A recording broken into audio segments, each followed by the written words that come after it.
Sonnet 73 by William Shakespeare. Read today, July 5th, 2020, by Patrick Stewart. Read now by Christopher Robert. That time of year thou mayest in me behold, when yellow leaves of none or few do hang upon those boughs which shake against the cold. Their ruined choirs, where late the sweet bird sang. In me thou seest the twilight of such day, as after sunset fadeth in the west, which by and by black night doth take away, death's second self, that seals up all the rest. In me thou seest the glowing of such fire, that on the ashes of his youth doth lie, as the deathbed whereon it must expire, consumed with that which it was nourished by. This thou perceivest, which makes thy love more strong, to love that well which thou must leave ere long.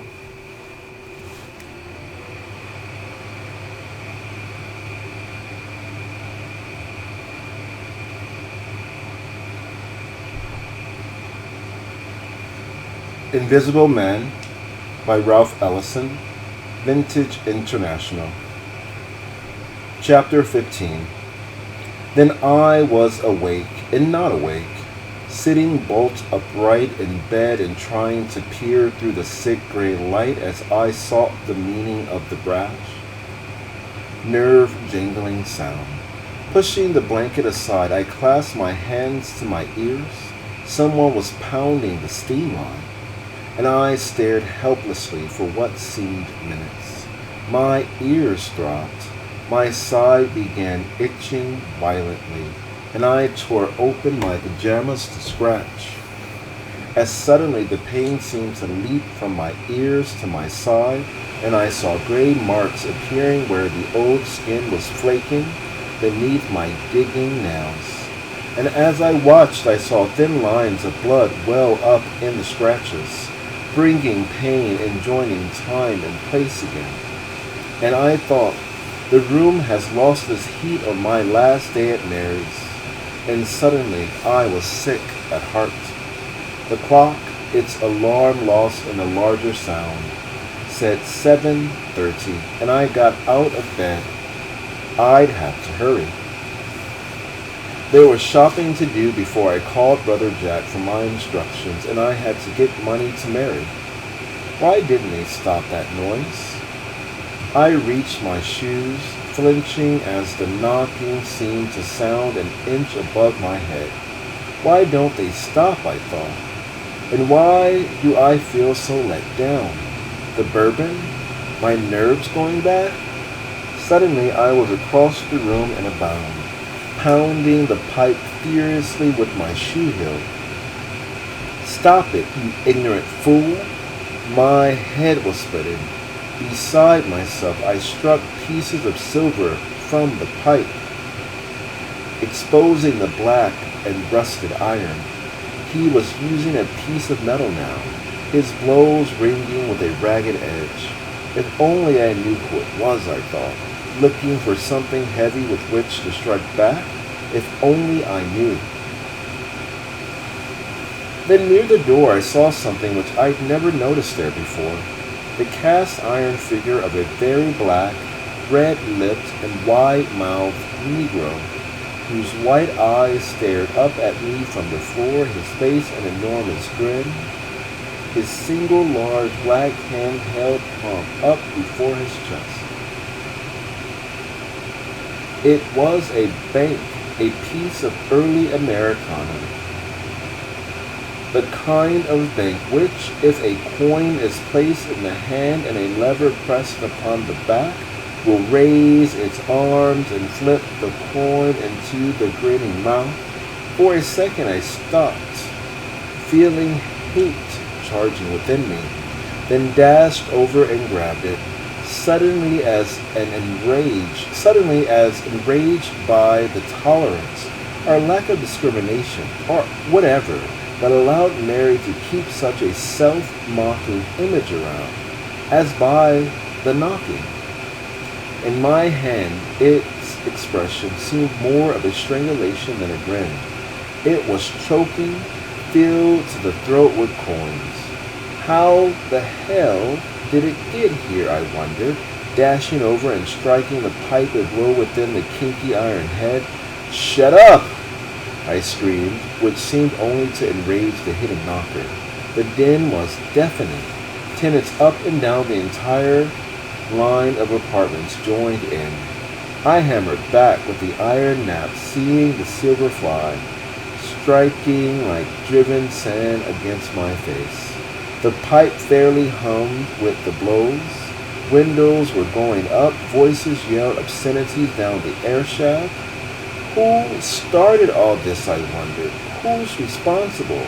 Why don't you act like responsible people living in the 20th century? I yelled, aiming a blow at the pipe. Get rid of your cotton patch ways. Act civilized. Then came a crash of sound, and I found the iron head crumble. Then came a crash of sound, and I felt the iron head crumble and fly apart in my hand. Coins flew over the room like crickets, ringing, rattling against the floor, rolling. I stopped dead. Just listen to him. Just listen to him, Mary called from the hall. Enough noise to wake the dead. They know when the heat don't come up that the super drunk or done walked off the job looking for his woman or something. I know folks act according to what they know. She was at my door now, knocking stroke for stroke with the blows landing on the pipe, calling, "Son, ain't some of that knocking coming from in there?"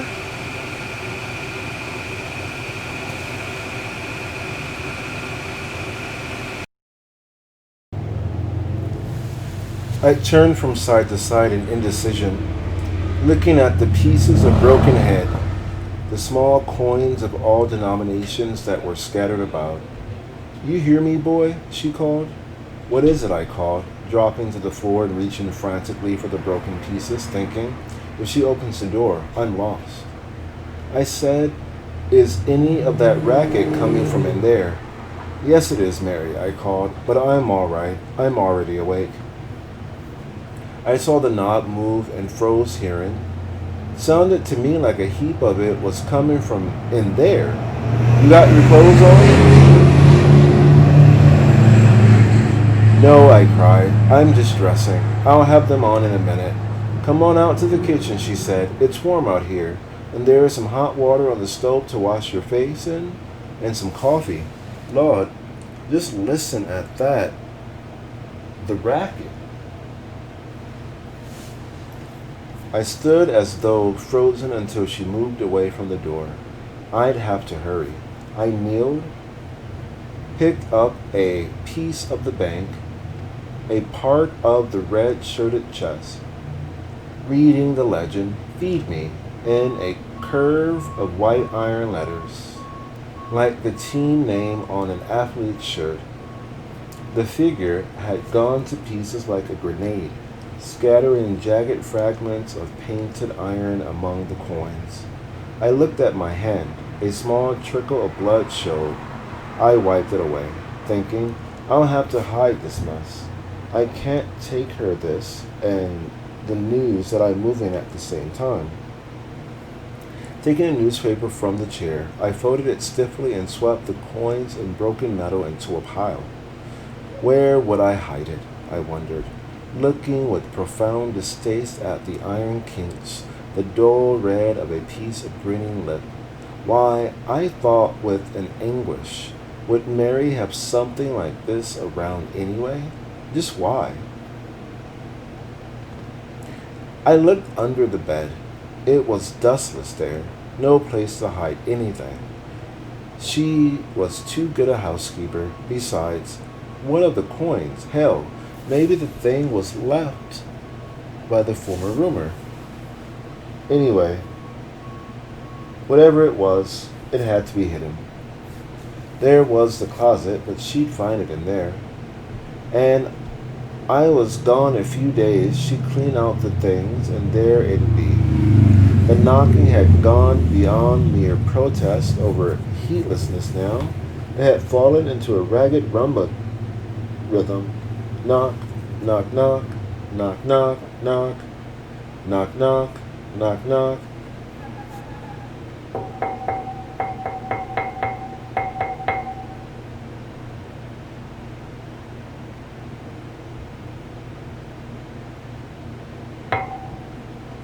Vibrating the very floor. Just a few minutes more, you bastards, I said aloud, and I'll be gone. No respect for the individual. Why don't you think about those who might wish to sleep? What if someone is near a nervous breakdown? But there was still the package. There was nothing to do but get rid of it along the way down. Making a tight bundle, I placed it in my overcoat pocket. I'd simply have to give Mary enough money to cover the coins. I'd give her as much as I could spare, half of what I had if necessary. That should make up for some of it. She should appreciate that. And now I realized with a feeling of dread that I had to meet her face to face. There was no way out. Why can't I just tell her that I'm leaving and pay her and go on off? She was a landlady. I was a tenant. No, there was more to it, and wasn't hard enough, scientific enough, even to tell her that I was leaving. I'll tell her I have a job, anything, but it has to be now. She was sitting at the table drinking coffee when I went in, the kettle hissing away on the stove, sending up jets of steam. Gee, but you slowed this morning, she said. Take some of that water in the kettle and go wash your face. Though sleepy as you look, maybe you ought to just use cold water. This'll do, I said flatly, feeling the steam dripped upon my face, growing swiftly damp and cold. The clock above the stove was slower than mine. In the bathroom, I put in the plug and poured some of the hot water and cooled it from the spigot. I kept the tear-warm water upon my face a long time, then dried and returned to the kitchen.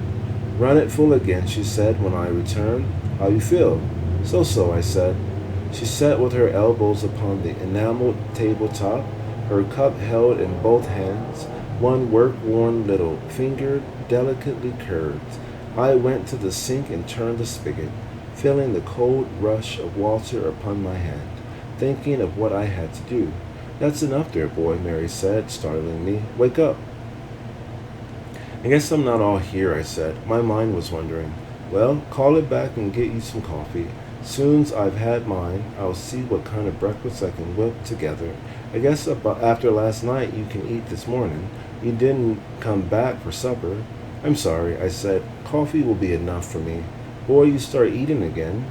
Boy, you better start eating again, she said. Boy, you better start eating again, she warned, pouring me a cup of coffee. I took the cup and sipped it. Black. It was bitter. She glanced from me to the sugar bowl and back again, but remained silent, then swirled her cup, looking into it. Guess I'll have to get some better filters, she mused. These I got just lets through the grounds along with the coffee. The grounds along with the coffee. The good with the bad. I don't know, even. I don't know, though. Even with the best of filters, you apt to find a ground or two at the bottom of your cup. I blew upon the steaming liquid, avoiding Mary's eyes. The knocking was becoming unbearable again. I'd have to get away. I looked at the hot metallic surface of the coffee, noticing an oily, opalescent swirl. Look, Mary, I said, plunging in. I want to talk to you about something. Now, see here, boy, she said gruffly. I don't want you worrying me about your rent this morning. I'm not worried, 'cause when you get it, I know you'll pay me. Meanwhile, forget it. Nobody in this house is going to starve. You have any luck lining up a job? No, I mean, not exactly, I stammered, seizing an opportunity, but I've got an appointment to see about one this morning. Her face brightened. Oh, that's fine. You'll get something yet, I know. But about my debt, I began again. Don't worry about it. How about some hotcakes? She asked, rising and going to the lock to look in the cabinet. They'll stick with you in this cold weather. I won't have time, I said, but I've got something for you. What's that? She said, her voice muffled as she peered inside the cabinet. Here, I said hurriedly, reaching into the pocket for the money. What? Look, let's see if I got some syrup. But look, I said eagerly, removing $100 bill. Must be on a higher shelf, she said, her back still turned. I sighed as she dragged a step ladder from beside the cabinet and mounted it, holding onto the doors and peering upon an upper shelf. I'd never get it, said. But I'm trying to give you something, I said. Why don't you quit bothering me, boy? You trying to give me what? She said, looking over her shoulder. I held up the bill. This, I said. She craned her head around. Boy, what you got there? It's money. Money?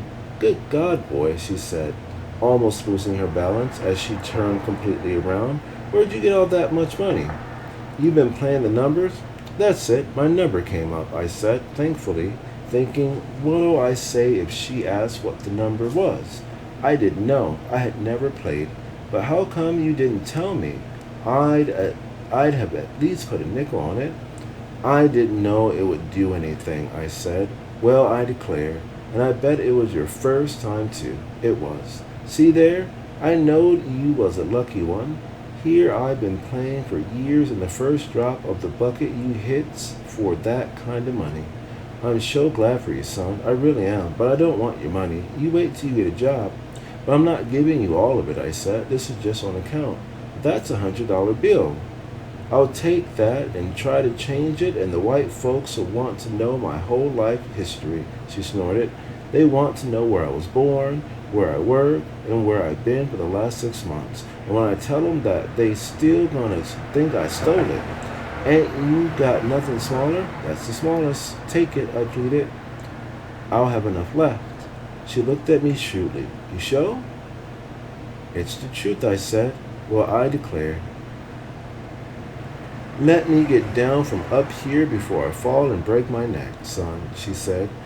Coming down off the ladder, I sure do appreciate it, but I tell you, I'm just going to keep part of it for myself, and the rest I'm going to save for you. You get hard up, and just come to Mary. I think I'll be all right now, I said, watching her fold the money carefully, placing it in the leather bag that always hung on the back of the chair. I'm really glad, because now I can take care of that bill they've been bothering me about. It'll do as much good to go in there and plop down some money and tell them folks to quit bothering me. Son, I believe your luck done changed. You dreamed that number? I glanced at her face. Yes, I said, but it was a mixed-up dream. What was the figure? Jesus? What's this? She cried, getting up and pointing at the linoleum near the steam line. I saw a small drove of roaches choking frantically down the steam line from the floor above, plummeting to the floor as vibrations of the pipe shook them. Get the broom, Mary yelled, out of the closet there.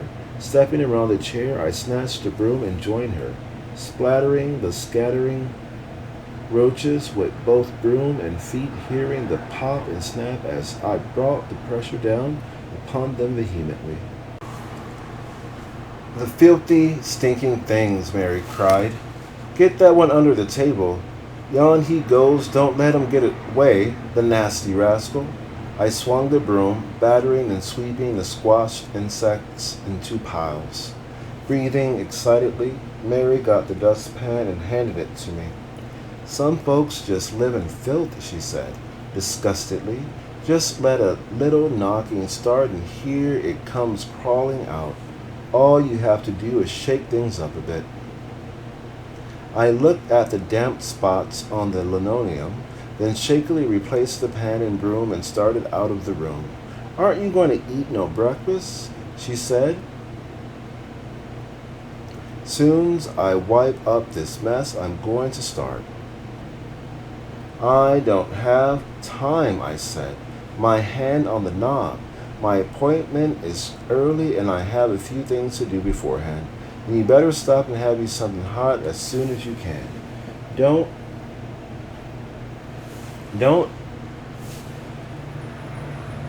Don't do to go around in this cold weather without something in your belly.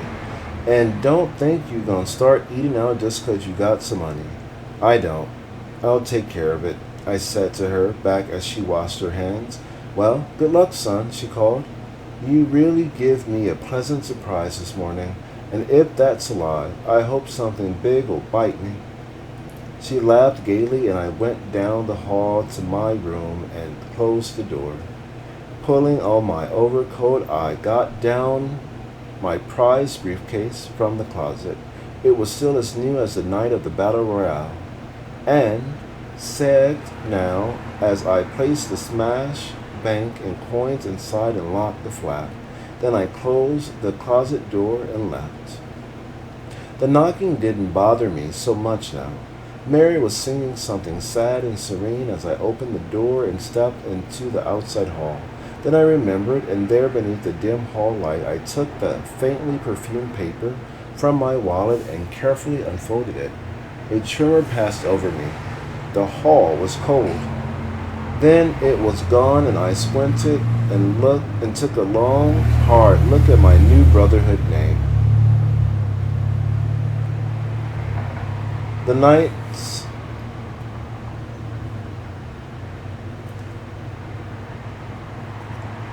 The night snowfall was already being churned to muck by the passing cars, and it was warmer, joining the pedestrians along the walk.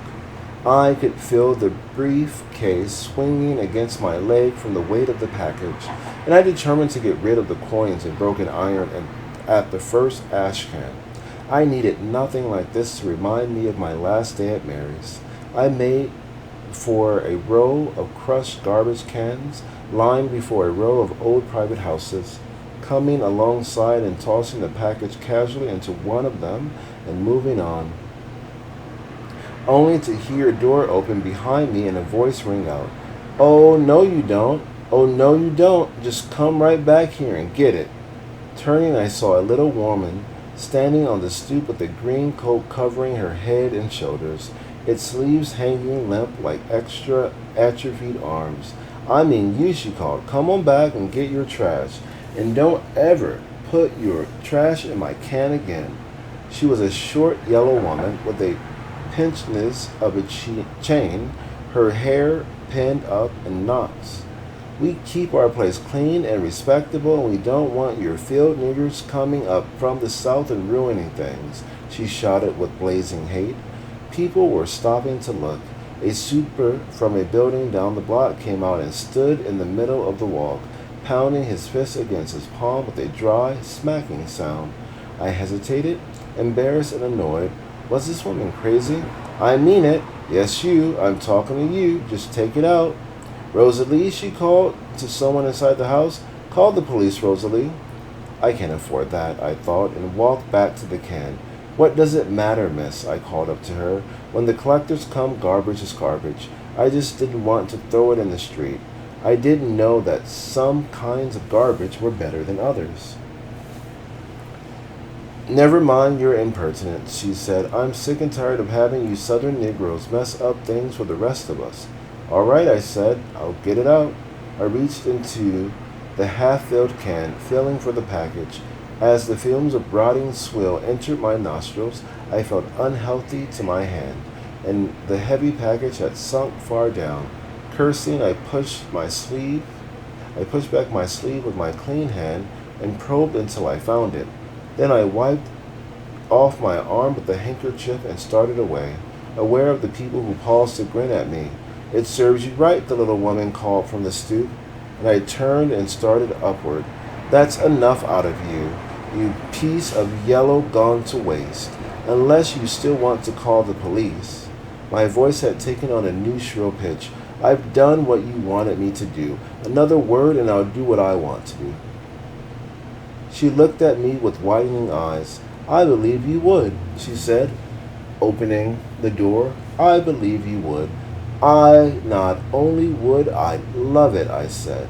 I can see that you're no gentleman, she called, slamming the door. At the next row of cans, I wiped off my wrists and hands with a piece of newspaper, then wrapped the rest around the package. Next time I'd throw it into the street. 2 blocks further along, my anger had ebbed, but I felt strangely lonely. Even the people who stood around me at the intersection seemed isolated, each lost in his own thoughts. And now, just as the lights changed, I let the package fall into the trampled snow and hurried across, thinking, there, it's done. I had covered 2 blocks when someone called behind me. Say, buddy, hey there, you mister, wait a second. And I could hear the hurried crunching of footsteps upon the snow. Then he was beside me, a squat man in worn clothes, the strands of his breath showing white in the cold as he smiled at me, panting. You were moving so fast, I thought I wasn't going to be able to stop you, he said. Didn't you lose something back there a piece? Oh, hell, a friend in need, I thought, deciding to deny it. Lose something, I said. Why, no. You sure? He said, frowning. Yes, I said, seeing the forehead wrinkle with uncertainty, a hot charge of fear leaping to his eyes as he searched my face. But I seen you. Say, buddy, he said, looking swiftly back up the street. What you trying to do? Do? What do you mean? I mean, talking about you didn't lose nothing. You working a con game or something? He backed away, looking hurriedly at the pedestrians back up the street from where he'd come. What on earth are you talking about now? I said. I tell you I didn't lose anything. Man, don't tell me. I seen you. What the hell you mean? He said, furtively removing the package from his pocket. This here feels like money or a gun or something, and I know damn well I seen you drop it. Oh, that, I said. That isn't anything. I thought you... That's right. Oh, so you remembers now, don't you? I think I'm doing you a favor and you play me for a fool. You some kind of confidence man or dope peddler or something? You trying to work one of those pigeon drops on me? Pigeon drops, I said. You're making a mistake. Mistake, hell. Take this damn stuff, he said, thrusting the package in my hands as though it were a bomb with a lighted fuse. I got a family, man. I try to do you a favor and here you trying to get me into trouble? You running from a detective or somebody? Wait a minute, I said. You're letting your imagination run away. This is nothing but garbage. Don't try to hand me that simple-minded crap he weighs. I know what kind of garbage it is. You young New York Negroes in a blip. You young New York Negroes is a blip.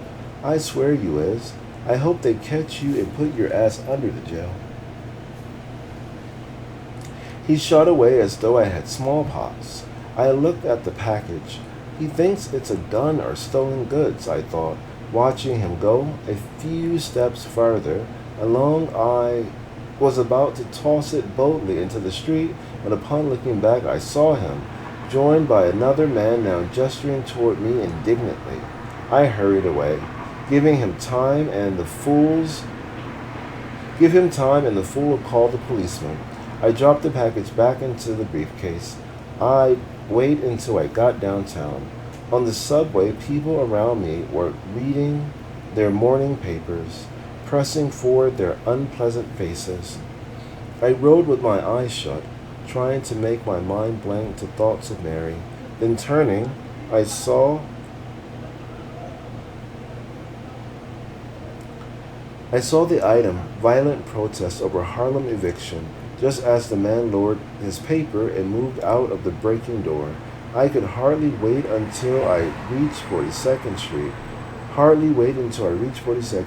I found the story carried on the front page of a tabloid, and I read it eagerly. I was referred to only as unknown rabble-rouser who had disappeared in the excitement, but that it referred to me was unmistakable. It had lasted for 2 hours. The crowd refusing to vacate the premises, I entered the clothing store with a new sense of self-purpose. I selected a more expensive suit than I intended, and while it was being altered, I picked up a hat, shirt, shoes, underwear, and socks, then hurried to call Brother Jack, who snapped his orders like a general. I was to go to a number on the Upper East Side where I'd find a room, and I was to read over some of the Brotherhood's literature, which had been left for me.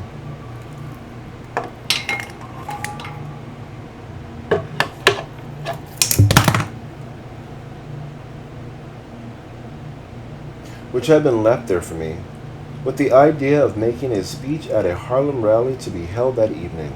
The address was that of an undistinguished building in a mixed Spanish Irish neighborhood, and there were boys throwing snowballs across the street when I rang the super's bell. The door was opened by a small, pleasant faced woman who smiled. "Good morning, brother," she said. "The apartment is all ready for you. He said you'd come about this time, and I've just this minute come down. My, just look at that snow." I followed her up the 3 flights of stairs, wondering what on earth I'd do with the whole apartment. "This is it," she said, removing a chain of keys from her pocket and opening a door at the front of the hall. I went into a small, comfortable, furnished room that was bright with the winter sun. "This is the living room," she said proudly, "and over here is your bedroom." It was much larger than I needed, with a chest of drawers, 2 upholstered chairs, 2 closets, a bookshelf, and a desk on which was stacked the literature to which he referred. A bathroom lay off the bedroom, and there was a small kitchen. "I hope you like it, brother," she said as she left. "If there's anything you need, please ring my bell." The apartment was clean and neat, and I liked it, especially the bathroom with its tub and shower. And as quickly as I could draw a bath and soak myself, then feeling clean and exhilarated, I went out to puzzle over the Brotherhood's books and pamphlets. My briefcase with the broken image lay on the table. I would get rid of the package later. Right now, I had to think about tonight's rally.